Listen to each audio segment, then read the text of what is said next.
Et maintenant, je vais vous donner un autre conseil pour maximiser votre pouvoir d'achat. Ce conseil est très important parce que, encore une fois, les plateformes publicitaires ont toutes un autre réglage par défaut qui vise, devinez quoi, à faire gagner un maximum d'argent à qui? À la plateforme. Or, votre objectif est-il de faire gagner un maximum d'argent à la plateforme? Ça dépend. Ça dépend. Si c'est gagnant-gagnant et que chaque fois que vous investissez, ça vous rapporte, pourquoi pas? Mais si vous pouvez, à nombre de prospects récupérés égal et à nombre de ventes égal, dépenser moins, c'est peut-être un petit peu mieux. Donc parlons de maximiser votre pouvoir d'achat. Toutes les plateformes qui fonctionnent sur un système d'enchères, les plateformes au clic, c'est un système qui a été lancé à l'origine par Overture, Yahoo. Google AdWords l'a fait de façon plus efficace, donc plus personne ne se souvient de l'existence de ce système proposé par Overture. Eh bien, l'idée est la suivante. Si je paye 1 euro par clic, Google va peut-être m'afficher donc, sur les résultats de recherche sur une thématique. Si Frédéric paye 2 euros par clic, Google va dire, bon, bah, il est prêt à investir davantage, on va le placer à un endroit prioritaire. Jusqu'ici, ça a du sens. On parlera tout à l'heure des autres facteurs qui peuvent influencer notre classement, mais c'est le principe standard. Eh bien, ce qui se passe, c'est que quand vous arrivez sur la plateforme en tant que débutant, d'accord, quand vous arrivez avec des billets qui débordent des poches, que vous asseyez face à monsieur Facebook ou monsieur Google, monsieur Facebook ou monsieur Google vous pose la même question qu'on vous pose sur les marchés au plus, qui est, vous êtes prêt à dépenser combien? D'accord?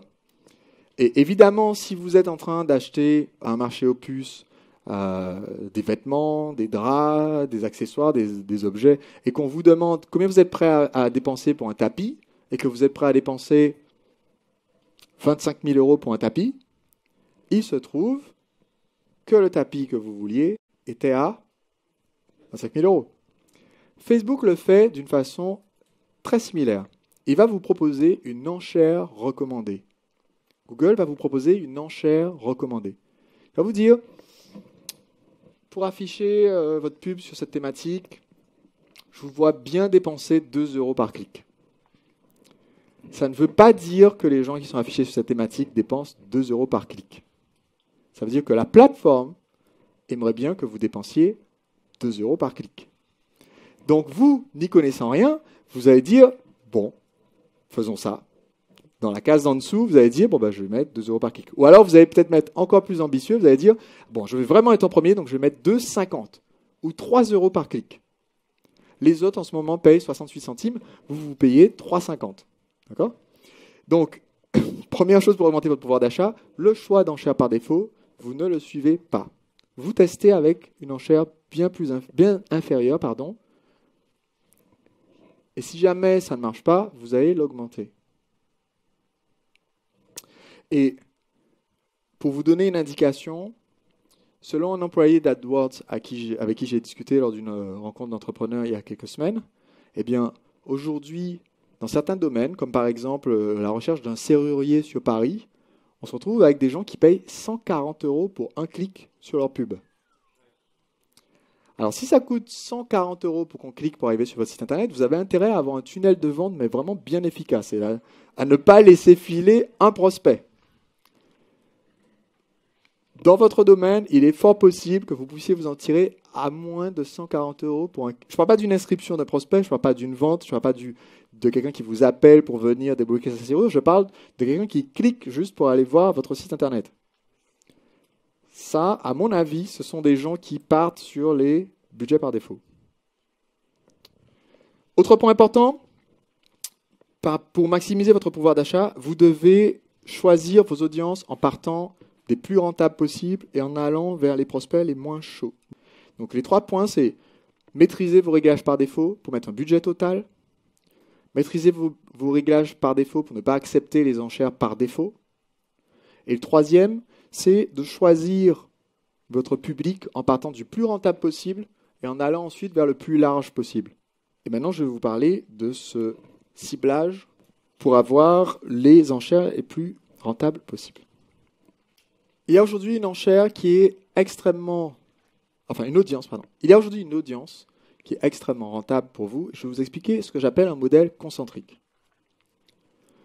Le modèle concentrique, c'est l'idée qu'il y a un petit groupe de personnes qui sont prêtes à vous donner de l'argent aujourd'hui, donc tant qu'à faire, autant qu'ils vous la donnent aujourd'hui. Et ensuite, il y a un groupe un petit peu plus large de personnes qui sont prêtes à vous donner de l'argent rapidement, donc pourquoi pas toucher ces gens-là juste après. Et plus vous allez élargir, plus il va y avoir un groupe de personnes gigantesques qui n'a même pas encore connaissance de votre existence, mais que vous allez pouvoir convaincre d'acheter votre produit. L'idée donc de ce modèle concentrique, c'est que le premier public que vous allez essayer de cibler avec de la publicité, la première audience, c'est votre audience. Qu'est-ce que je veux dire par là? Aujourd'hui, Facebook, qui a innové dans ce secteur, a été le premier à vous permettre de mettre en ligne ce qu'ils appelaient une audience personnalisée et de dire voici toute ma liste de prospects, j'aimerais afficher une pub à ces gens-là en particulier. Vous pouvez aussi le faire si vous avez une page Facebook en disant je veux afficher ma pub à mes fans. Donc ce sont des gens que vous avez déjà sous la main, entre guillemets. Ce sont des gens que vous pouvez déjà contacter par vous-même. Et la plateforme publicitaire vous donne en fait un autre biais par lequel vous pouvez les contacter. Google a emboîté le pas à Facebook, a pris quand même un petit peu de temps pour le faire, mais tout récemment, à l'heure où je filme cette vidéo, a ajouté une fonction qui vous permet aussi de donner à Google la liste des abonnés pour que vous puissiez leur afficher votre publicité dans YouTube, dans les résultats Google ou sur tous les sites Internet qui affichent les pubs Google, ce qui représente des millions de sites Internet. C'est le public le plus immédiatement rentable. Si vous faites un lancement orchestré, la liste des gens inscrits pour le lancement orchestré, c'est un public à qui vous pouvez afficher la pub direct vers la vidéo de vente et qui va acheter.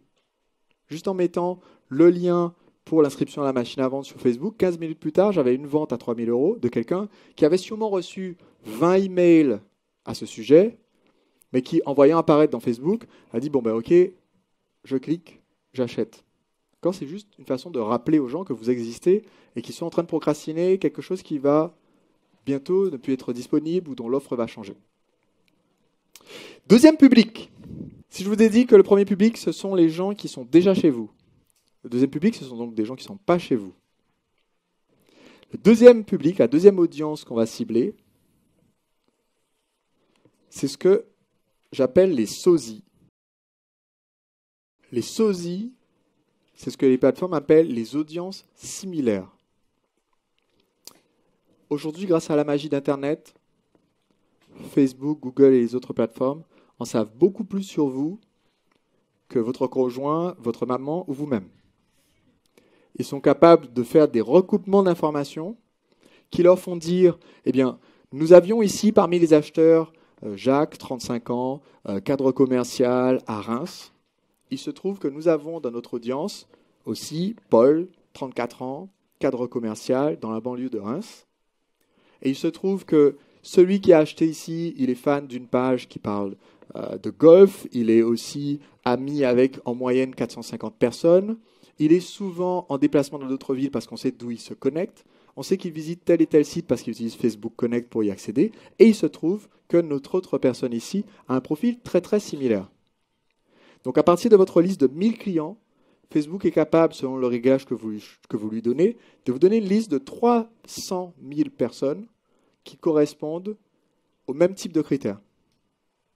Et ils savent des choses sur vos clients que vous ne savez pas.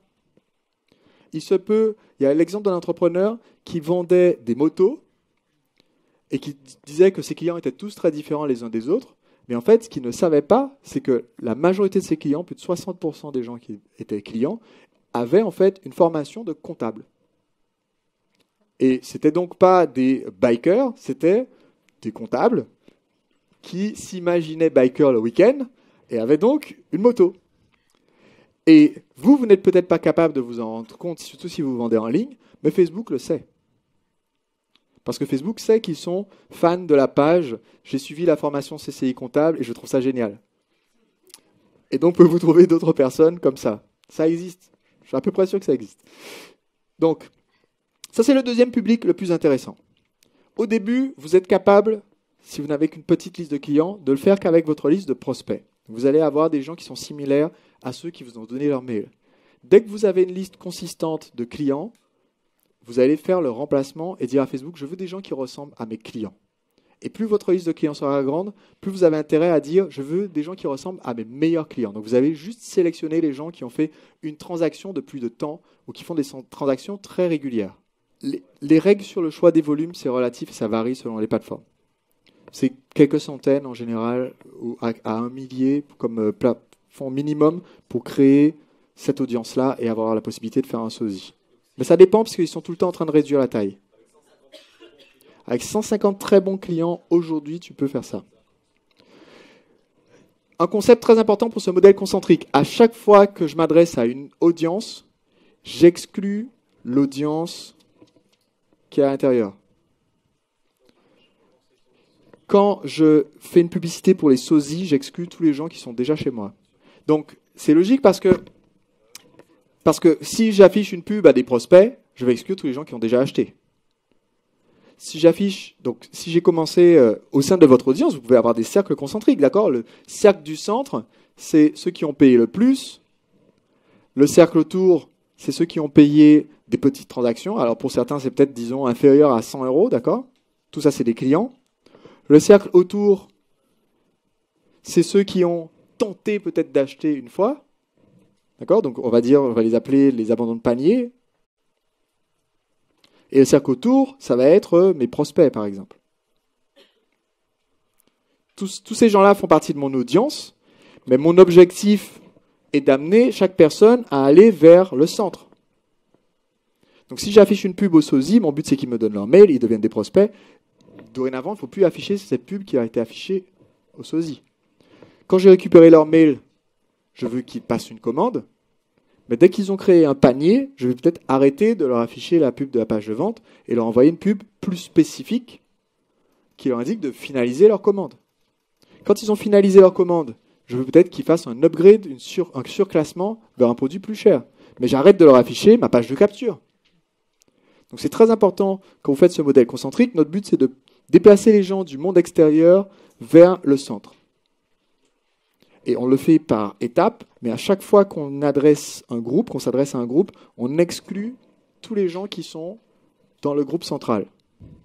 Si j'ai ciblé les sosies et que je m'adresse à tous ces gens-là, on va parler un petit peu de quand on touche toute l'audience, qu'est-ce qu'on fait? On va élargir. Alors on m'a dit les sosies des sosies. En fait, vous pouvez choisir le degré de similarité que vous demandez, et mon conseil pour démarrer, c'est de toujours demander les plus similaires possibles. Dans Facebook, ça me donne environ 300 000 personnes. Si vous donnez des critères très larges, ça donne 2 500 000 personnes. C'est trop et c'est trop flou. Plus large, ici, on a tous les gens qui appartiennent à la catégorie... Quelle catégorie? Suspect. Ouais, 300 000 personnes, c'est ce que je cible. Les suspects, ce sont les gens qui correspondent, de mon point de vue, démographique ou autre, à ma cible. C'est-à-dire que là, c'est la pub Facebook classique ou la pub AdWords classique où vous dites « je veux afficher ma publicité aux gens qui ont tapé tel mot-clé ou qui sont fans de telle catégorie ou qui sont chefs de petites entreprises basées dans une grande ville ». C'est après cette audience-là que je vais essayer de toucher cela. Ça, c'est un public complètement froid. Donc je le fais, mais ces gens-là sont beaucoup moins rentables. Il y a un degré de rentabilité complètement différent, d'accord? C'est un ordre de magnitude différent par rapport à mon audience. Si je dépense 1 000 € de pub pour mon audience, je vais peut-être récupérer 8 000 € de chiffre d'affaires. Si je dépense 1 000 € de pub pour les suspects ici, je vais peut-être récupérer 2 000 ou 3 000 € de chiffre d'affaires. Mais ils sont plus nombreux. Eux, ils sont des millions, eux, ils sont des centaines de milliers. Mon audience, c'est, sur Facebook, quelques dizaines de milliers. Donc, c'est important que vous partiez du centre parce que vous partez de ce qui est le plus rentable et qui a le plus de potentiel.